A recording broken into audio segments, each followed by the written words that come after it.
Now we want to cover some basic electronic troubleshooting on the SM916. If you come upon the unit and you notice there's no power to the console, first thing you want to verify, do you have power coming to the unit? You want to look at your power supply.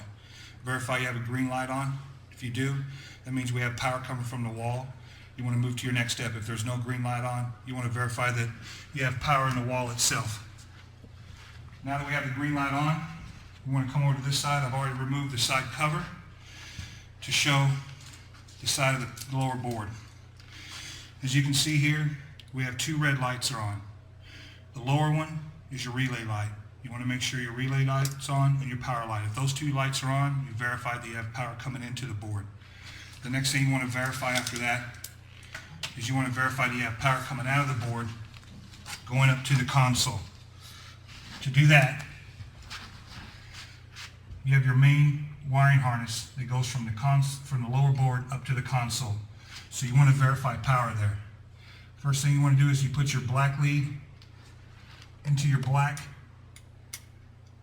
wire and your red lead into your white wire.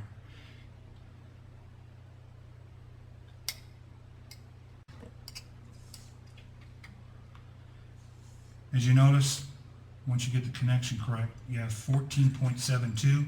We're looking for between 12 and 16 volts. We have 14.72 volts, so that means we have power coming out of the board. That tells you your board is good. Now we want to move up to the top. Once you verified that, now you need to verify the cable coming up to the console.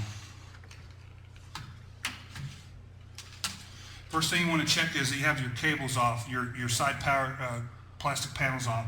You want to check your wiring harness coming up the unit here. You want to verify that this connection here is plugged in correctly. As you notice, they have it plugged in and they've used some hot glue stick to keep it together. The next thing you want to verify is that your wires are all in and that the colors are connected the same, red to red, white to white, and so forth. I inspect those look good, they look like they're all plugged in correctly.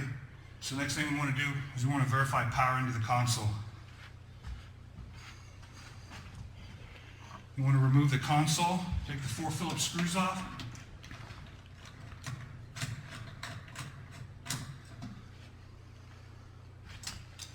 Once you have the 4 screws removed, you want to, make sure that it is plugged in correctly, that the little tabs are clipped onto the connector. They are.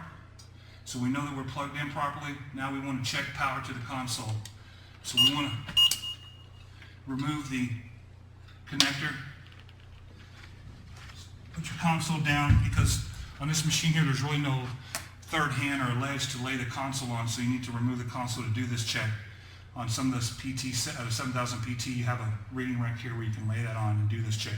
So once you have that disconnected, you want to have your meter out on volts.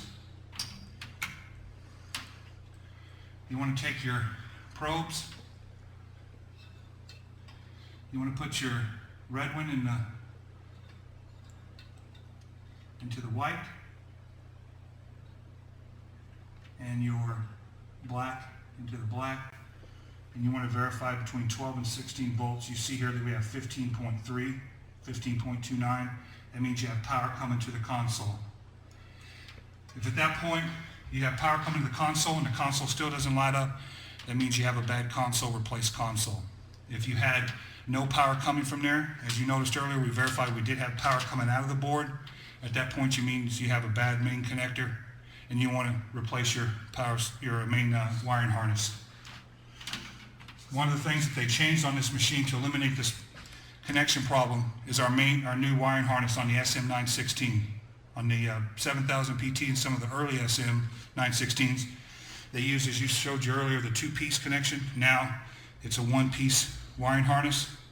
So you can eliminate this step whenever you're doing electronic troubleshooting for no power or power to the board. Once you verify those things, like I said, it's either a console or a main cable. And if you replace the cable at this time, you'd be using a 1-piece cable. Once you've done that, you've eliminated and you've corrected the problem with no power to the console.